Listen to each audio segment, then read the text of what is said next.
ശ്രുതികട ഹല്ലേലൂയ. യേശുവേ നന്ദി. ഹല്ലേലൂയ ഹല്ലേലൂയ ഹല്ലേലൂയ ഹല്ലേലൂയ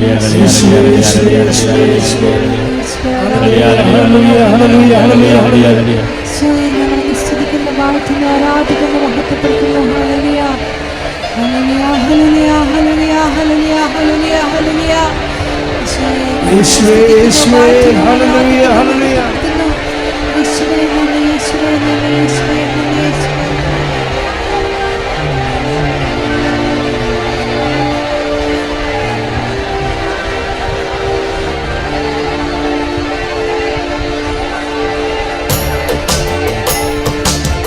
യേശുവേ വിളിക്കട്ടെ. യേശുവേ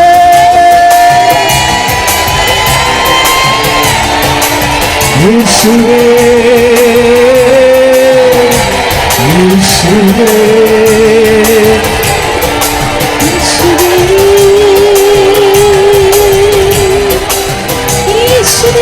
യേശുവേ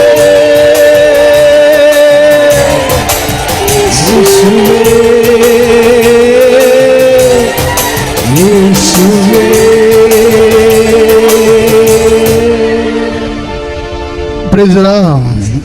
പരിശുദ്ധ പരമദിവ്യകാരുണ്യത്തിന് പരിശുദ്ധ പരമദിവ്യകാരുണ്യത്തിന് പരിശുദ്ധ പരമദിവ്യകാരുണ്യത്തിന് പ്രിയമുള്ളവരെ, നമ്മളെ രക്ഷപ്പെടാനുള്ള എല്ലാവിധ സാധ്യതകളും നമ്മളിൽ തന്നെ ഉണ്ട്. അത് ബോധപൂർവം അതൊന്ന് പ്രവർത്തനക്ഷമമാക്കിയാലും മതി. എന്തെങ്കിലും പറയാൻ കാര്യം അറിയാമോ? കഴിഞ്ഞ ദിവസത്തെ കുറേ സാക്ഷ്യങ്ങൾ, നമ്മൾ ഉടമ്പടിയിൽ കുറേ നേർച്ച വസ്തുക്കളുണ്ടല്ലേ? അതെല്ലാം ഇങ്ങനെ ആ നേർച്ച വസ്തുക്കളെല്ലാം നിങ്ങൾ സാക്ഷ്യങ്ങൾ കേൾക്കുമ്പോൾ ശ്രദ്ധിക്കണം. ഈ നേർച്ച വസ്തുക്കളെ ഇവരെന്നാ ചെയ്തതെന്ന് നോക്കണം. ഓരോ നേർച്ച വസ്തുക്കളും ഓരോരോ ജീവിത സാഹചര്യങ്ങളിൽ പ്രയോഗിക്കാനുള്ളതാണ്. ഇപ്പം കഴിഞ്ഞ ദിവസത്തെ എനിക്ക് ഏറ്റവും ഇഷ്ടപ്പെട്ടൊരു സാക്ഷ്യം എന്താണെന്ന് അറിയാമോ? ഒരു തെങ്ങും പറമ്പ്, അവിടെ ഒരു വീട് വെച്ച് താമസിക്കുന്നത്. പക്ഷെ ഒരു കുഴപ്പമെന്ന് വെച്ച് കഴിഞ്ഞാൽ കുറേ വർഷങ്ങളായിട്ട് നാട്ടിൽ ഇടിവെട്ടുമെങ്കിൽ അവിടെ ഇടിവെട്ടും, നാട്ടിലെവിടെയെങ്കിലും ഇടിവെട്ടുമെങ്കിൽ ആ പറമ്പിൽ ഇടിവെട്ടും. ഇപ്പോൾ മരം കത്തിപ്പോയി, തെങ്ങിൻ്റെ അണ്ടം പോയി.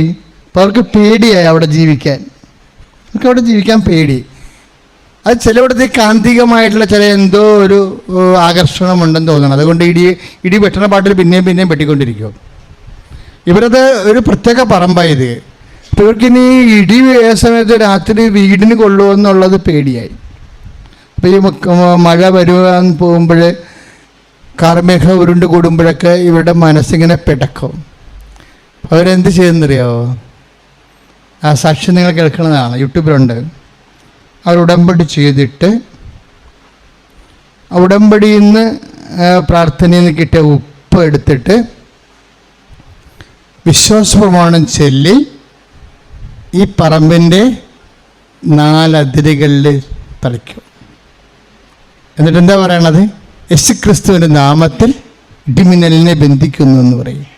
പ്രൈസ് ദി ലോർഡ് എന്ന് പറഞ്ഞ് യേശുക്രിസ്തുവിന്റെ നാമത്തിൽ ഇടിമിന്നലിനെ ബന്ധിക്കുന്ന ഹല്ലേലൂയ യേശുവേ യേശുവേ ഹല്ലേലൂയ ഹല്ലേലൂയ ഹല്ലേലൂയ ഹല്ലേലൂയ ഹല്ലേലൂയ.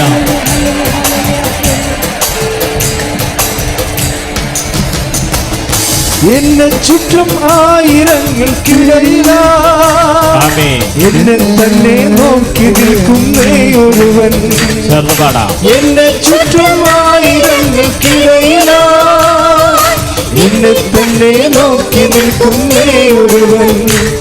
അത് യേശുവായിരുന്നു, എന്റെ രക്ഷയായിരുന്നു. അവൻ എന്റെ ശിക്ഷ ഏറ്റുവാങ്ങിയിരുന്നു. യേശുവായിരുന്നു, എന്റെ രക്ഷയായിരുന്നു. അവൻ എന്റെ ശിക്ഷ ഏറ്റുവാങ്ങിയിരുന്നു. കരങ്ങൾ ഉയർത്തിക്കൊണ്ട് കൈകൾ ഉയർത്തി നിന്റെ കരുണ തേടുന്നു വൈകലേ എന്റെ പൂജക. ഇതുപോലെ തന്നെയാണ് ഉടമ്പടി തൈലം വരണത്. അതുപോലെ തന്നെയാണ് ഉടമ്പടി കാശുരൂപവും. ഇതൊക്കെ ഞങ്ങൾ നിങ്ങൾക്ക് ആശീർവദിച്ച് നൽകുമ്പോൾ ആശീർവാദത്തിൻ്റെ ഒരു ഫോർമുല ഉണ്ട്. അതുവഴിയാണ് പ്രഖ്യാപിച്ചും പ്രാർത്ഥിച്ചും ദൈവത്തിൻ്റെ ശക്തിയുടെ ഉപകരണമായതിനെ മാറ്റണത്. ശരിക്കും ഇപ്പം ഒരു സാക്ഷ്യം എന്താ, ഒരു മോള് പരീക്ഷ എഴുതാൻ പറ്റാതെ ഇങ്ങനെ ഒടിഞ്ഞ് പൂച്ചക്കുഞ്ഞിനെ പോലെ കിടന്ന് ഭക്ഷണം കഴി 8 ദിവസമായിട്ട് ഭക്ഷണം കഴിച്ചിട്ടില്ല. 8 ദിവസമായിട്ട് ഭക്ഷണം, ആ യൂട്യൂബിൽ ആ സാക്ഷ്യം നോക്കണം. 8 ദിവസമായിട്ട് ഭക്ഷണം കഴിച്ചിട്ടില്ല. ആളിങ്ങനെ തളർന്ന് പോകുന്നു. കുറച്ച് കഴിയുമ്പോൾ പൾസ് പോകും, എഴുന്നേക്കാൻ പറ്റണില്ല, നടക്കാൻ പറ്റണില്ല. അപ്പം അമ്മ എന്താ ചെയ്തത്? ഉടമ്പടി തൈലമെടുത്ത് വയറ്റിൽ വിശ്വാസപ്രമാണം ചൊല്ലി തേക്കാം. ഇവിടെ കുരിശെ കൊണ്ടുവന്ന് ആളെ വെച്ച് പ്രാർത്ഥിപ്പിക്കാം. ഇതെല്ലാം നമ്മൾ ചെയ്യുമ്പോൾ ആ കുഞ്ഞ് അന്ന് ബീഫ് കറി കൂട്ടി ഭക്ഷണം കഴിച്ചെന്നാണ് അമ്മച്ചി ആ സാക്ഷ്യം പറഞ്ഞ് അവസാനിപ്പിക്കുന്നത്. അതായത് ഒരു ഭക്ഷണം ഇറങ്ങാത്ത ആൾ എത്ര പെട്ടെന്നാണ് ഇങ്ങനെ ചേഞ്ച് ആകണത്. കൃപാസനത്തെ കൊണ്ടുപോരാൻ വേണ്ടി ഇറങ്ങിയപ്പോഴും അപ്പൻ ചോദിച്ചത് എന്താണെന്ന്, നീ അവളെ കൊല്ലാൻ കൊണ്ടുപോകണമെന്നാണ് ചോദിച്ചത്. ഇങ്ങനെ ഇരിക്കണ അവസ്ഥയിൽ ഇതെവിടെ കൊണ്ടുപോയിട്ട് എന്ത് കാണിക്കാനാണെന്ന്. അത്രയും മനസ്സ് അപ്പൻ്റെത് ഇടിഞ്ഞുപോയി. അപ്പൻ്റെ മനസ്സത്രേ ഇടിഞ്ഞുപോയി. അപ്പം ചില ആൾക്കാർക്ക് മനസ്സ് ഇടിവായിരിക്കും എന്തെങ്കിലും കാണുമ്പോഴേ. അപ്പം മനസ്സിൽ ഉണ്ടാകുന്ന, അപ്പം ഈ അമ്മ പറയില്ല അമ്മയുടെ അടുത്തല്ലേ പോണത്, മറുപടി എന്താ? അപ്പം അപ്പനെന്ത് കൊച്ചിനെയും കൊണ്ട് വീട്ടിൽ നിന്ന് ഇറങ്ങുമ്പോൾ അപ്പൻ ചോദിക്കണത് എന്താ, നീ കുഞ്ഞിനെ കൊല്ലാൻ കൊണ്ടുപോകണമെന്ന് ചോദിക്കും. ഇപ്പം തന്നെ ഒടിഞ്ഞ് മടങ്ങിയിരിക്കണ കൊച്ച് ഭക്ഷണം കഴിക്കണ, വെള്ളം കുടിക്കണില്ല. അപ്പോഴാ അമ്മയുടെ ഉത്തരവ് എന്താ? ഇല്ല, ഞാൻ അമ്മയുടെ അടുത്താ പോണതെന്ന് പറയും. കൃപാസനത്തിലേക്ക് വരികയെന്ന് വെച്ച് കഴിഞ്ഞാൽ അതൊരു ധ്യാനകേന്ദ്രത്തിലേക്കല്ല വരുന്നത്, അതൊരു സ്ഥാപനത്തിലേക്കല്ല വരുന്നത്. നമ്മൾ വരണത് നമ്മളെ ഈശോ ഏൽപ്പിച്ച അമ്മയുടെ അടുത്തേക്കാണ്. സുധിയുടെ ഹല്ലേലൂയ,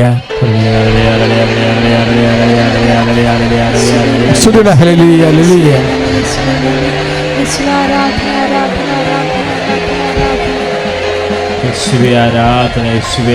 സുധിയുടെ ഹല്ലേലൂയ, ഹല്ലേലൂയ.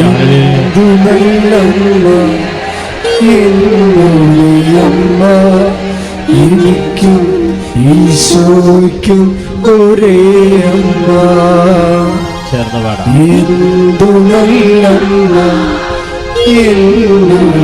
അമ്മ, എനിക്കും ഈശോയ്ക്കും ഒരേ അമ്മ. പരിശുദ്ധ പരമദിവ്യകാരുണ്യത്തിന്. അപ്പോൾ അവിടെ വിശ്വാസം പ്രഖ്യാപിച്ചത് ആരാണ്? കുഞ്ഞിൻ്റെ അപ്പനാ, കുഞ്ഞിൻ്റെ അമ്മയെ? അമ്മ. അപ്പോഴ് ഇത് പ്രഖ്യാപിക്കുന്ന സമയത്ത് കൊച്ച് സൗഖ്യപ്പെട്ടിട്ടുണ്ടായിരുന്നോ? ഇല്ല. കൊച്ചിൻ്റെ അമ്മയത് വീട്ടിൽ നിന്ന് ഇറങ്ങുമ്പോൾ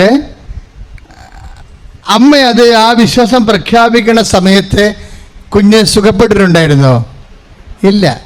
ഇവിടുന്ന് പോയതിന് ശേഷമാണ് കുഞ്ഞ് സുഖപ്പെട്ടതും രാത്രി ഭക്ഷണം 8 ദിവസത്തിന് ശേഷം രാത്രി ഭക്ഷണം കഴിച്ചതും പിറ്റേ ദിവസം പരീക്ഷ എഴുതാൻ പോയതും. ഇല്ലേ? പ്രൈസ് ആള്. അപ്പോഴേ അമ്മ എങ്ങനെയാണ് പിന്നെ അത് വിശ്വസിച്ചത്? കാണാതെ വിശ്വസിച്ചു, അല്ലേ? അമ്മ എങ്ങനെയാണ് വിശ്വസിച്ചത്? അപ്പനോട് പറഞ്ഞത് എന്താണ്? ഇല്ല, ഞാൻ അമ്മയുടെ അടുത്തേക്കാണ് കുഞ്ഞിനെ കൊണ്ടുപോകണതെന്ന് പറഞ്ഞു. അപ്പോൾ സൗഖ്യപ്പെട്ടിട്ടില്ലായിരുന്നു. അപ്പോഴും കുഞ്ഞിങ്ങനെ അവസരപ്പെടുത്തിരിക്കുകയായിരുന്നു. പക്ഷെ കുഞ്ഞിന് വരാൻ പോകുന്ന സൗഖ്യത്തെ അമ്മ കാണാതെ വിശ്വസിച്ചു. ഇതുപോലെ നിങ്ങളും കിട്ടാൻ പോകുന്ന ജോലി, കിട്ടാൻ പോകുന്ന സൗഖ്യം, മാറാൻ പോകുന്ന കടങ്ങളെ കാണാതെ വിശ്വസിക്കുമെന്ന് പറഞ്ഞ്, കിട്ടാൻ പോകുന്ന ജോലി, നടക്കാൻ പോകുന്ന സൗഖ്യം, ലഭിക്കാൻ പോകുന്ന സമാധാനം മാറാൻ പോകുന്ന കടങ്ങളെ യേശുനാമത്തിൽ ഞാൻ കാണാതെ വിശ്വസിക്കുന്നു. നീ കാണാതെ വിശ്വസിക്കുന്നു. നീ കാണാതെ വിശ്വസിക്കുന്നു. ശ്രുതിയുടെ ഹല്ലേലൂയ.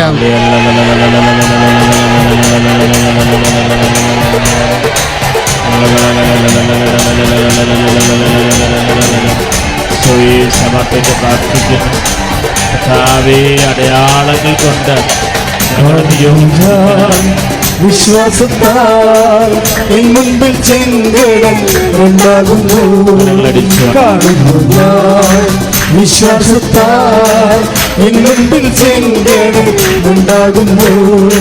കാണാത്ത കാര്യങ്ങൾ കൺമുൻപിലെന്നോ വിശ്വസിച്ചിരുന്നു എൻ കർത്താവേ. കാണാത്ത കാര്യങ്ങൾ കൺമുൻപിലെന്നോ വിശ്വസിച്ചിരുന്നു എൻ കർത്താവേ.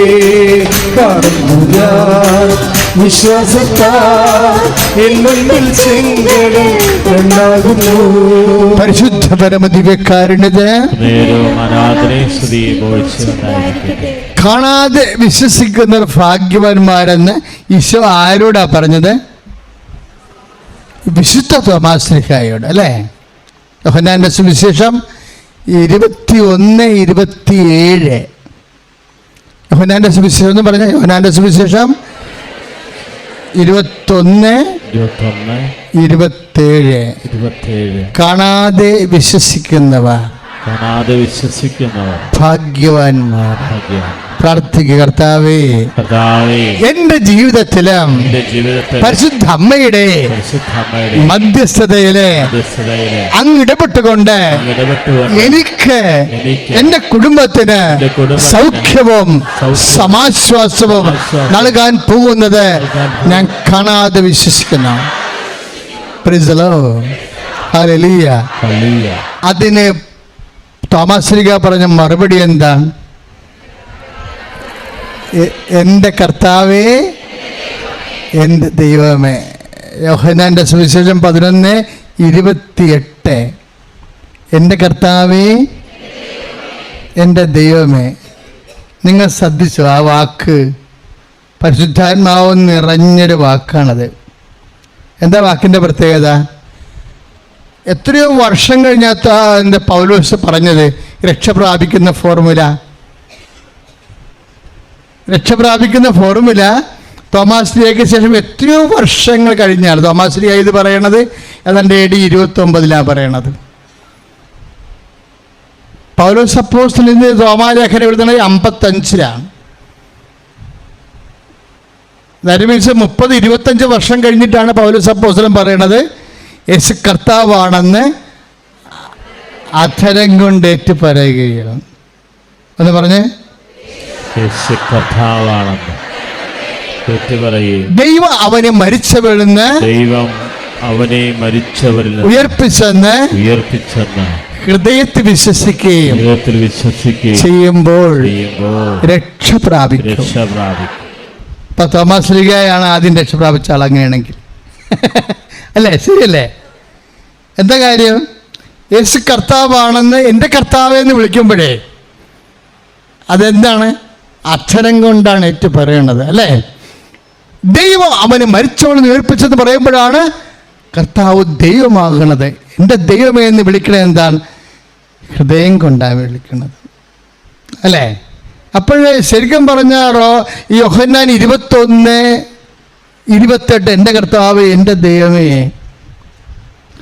റോമ 10:9 യേശു കർത്താവാണെന്ന് അധരം കൊണ്ട് ഏറ്റുപറയുകയും ദൈവം അവന് മരിച്ചവൻ ഉയർപ്പിച്ചെന്ന് ഹൃദയത്തെ വിശ്വസിക്കുകയും ചെയ്യുന്നവരാണ് രക്ഷ പ്രാപിക്കണമെങ്കിൽ. രക്ഷ എന്ന് പറയുന്നത് ആരാണ്? യേശു ക്രിസ്തുവാണ്. എല്ലാ മനുഷ്യർക്കും വേണ്ടി ഒരുക്കിയിരിക്കുന്ന രക്ഷ ഞാൻ എൻ്റെ കണ്ണ് കൊണ്ട് കണ്ടിരിക്കുന്നു അല്ലേ? അതായത് പറഞ്ഞത് ശമയോൻ പരിശുദ്ധാത്മാവിൽ നിറഞ്ഞ് പറഞ്ഞതാണ്. ലൂക്കാ 2:30. എല്ലാ മനുഷ്യർക്കും വേണ്ടി ഒരുക്കിയിരിക്കുന്ന രക്ഷ കണ്ണുകൊണ്ട് ശമയോൻ കണ്ടത് കൈ കൊണ്ട് ആദ്യം തൊട്ടത് തോമാശ്ലീഹയാണ്. കൈ അടിച്ച് കിടത്താണ്. ഹല്ലേലൂയ യേശു സ്തോത്രം, ഹല്ലേലൂയ ഹല്ലേലൂയ ഹല്ലേലൂയ യേശു സ്തോത്രം, ഹല്ലേലൂയ ഹല്ലേലൂയ ഹല്ലേലൂയ ഹല്ലേലൂയ. കരങ്ങൾ ഉയർത്തിക്കൊണ്ട് സ്തുതിക്കട്ടെ. കർത്താവായ ദൈവവിശ്വാസം, സ്തുതിക്കട്ടെ. ഹല്ലേലൂയ ഹല്ലേലൂയ ഹല്ലേലൂയ ഹല്ലേലൂയ ഹല്ലേലൂയ.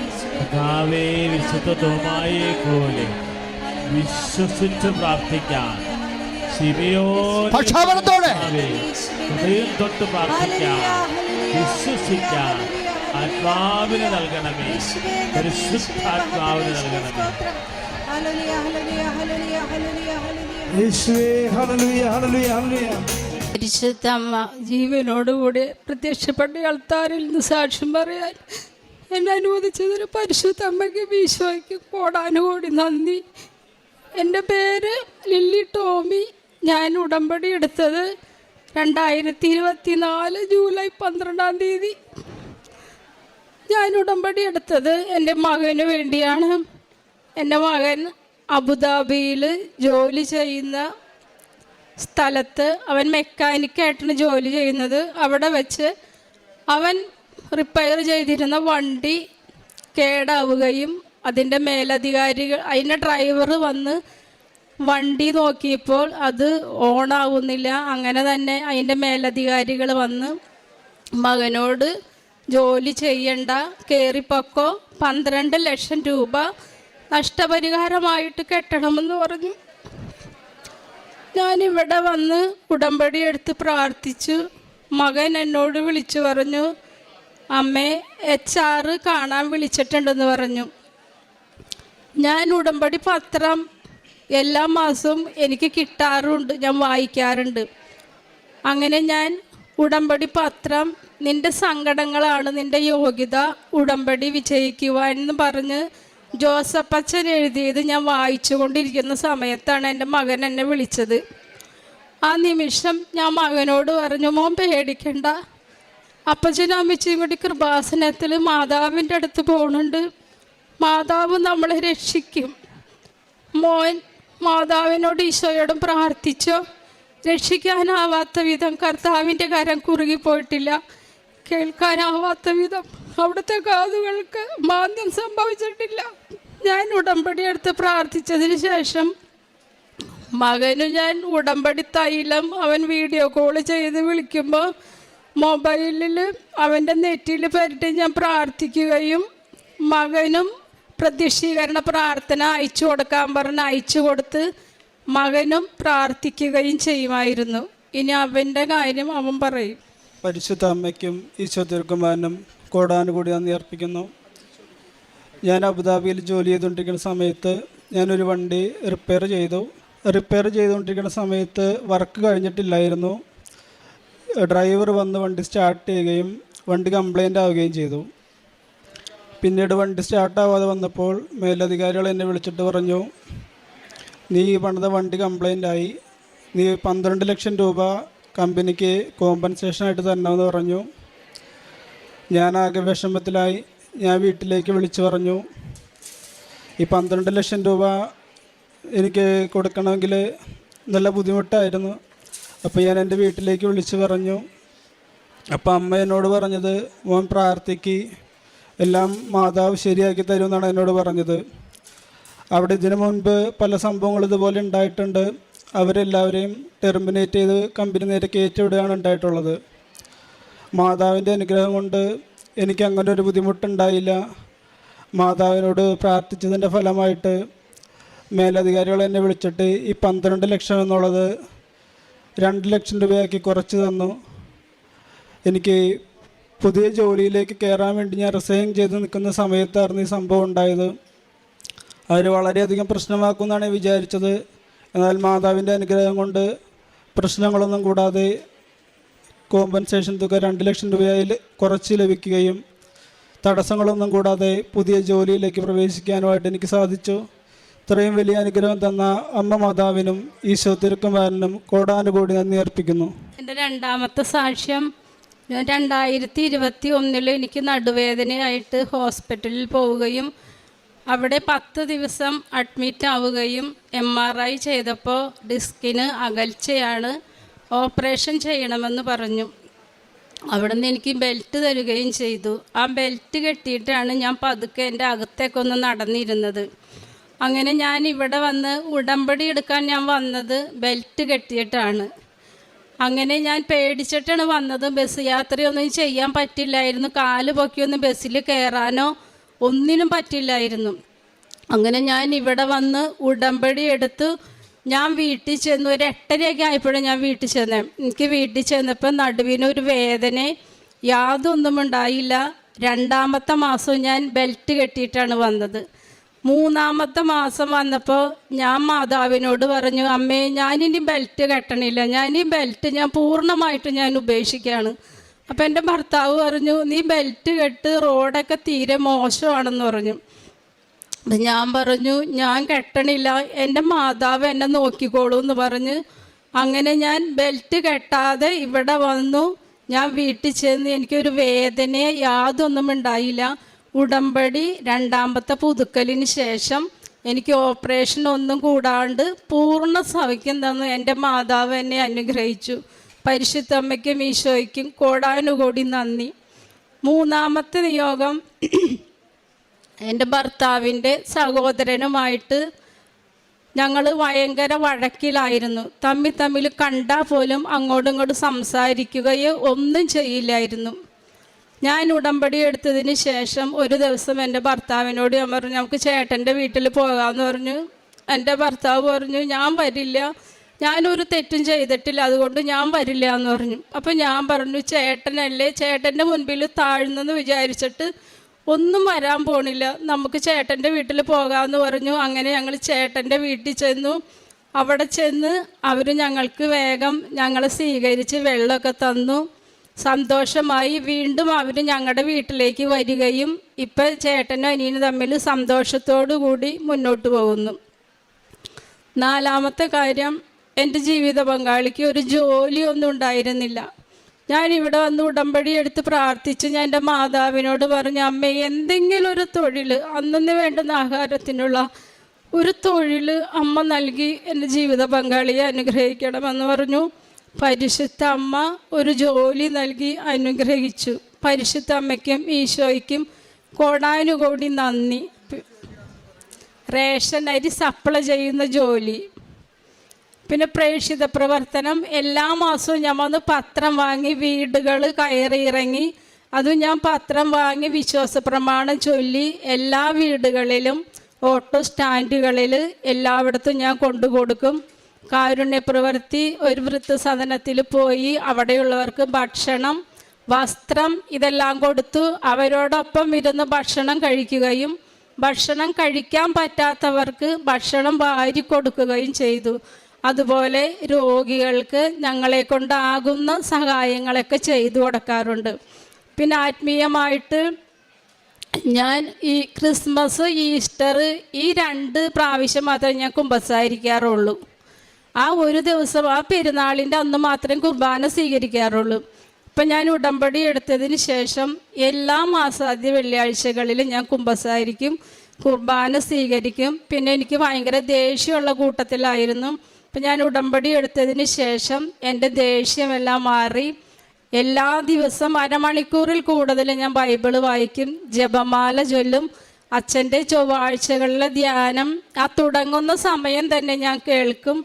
ഡെയിലി ബ്രെഡ് എല്ലാ ദിവസവും ഞാൻ കാണാറുണ്ട്, അത് സ്റ്റാറ്റസ് ഇടാറുണ്ട്. പരിശുദ്ധ അമ്മയ്ക്കും ഈശോയ്ക്കും കോടാനുകോടി നന്ദി. ഇത്രയേറെ അനുഗ്രഹങ്ങൾ എൻ്റെ ജീവിതത്തിൽ ചൊരിഞ്ഞ പരിശുദ്ധ അമ്മയ്ക്കും ഈശോയ്ക്കും കോടാനുകോടി നന്ദി.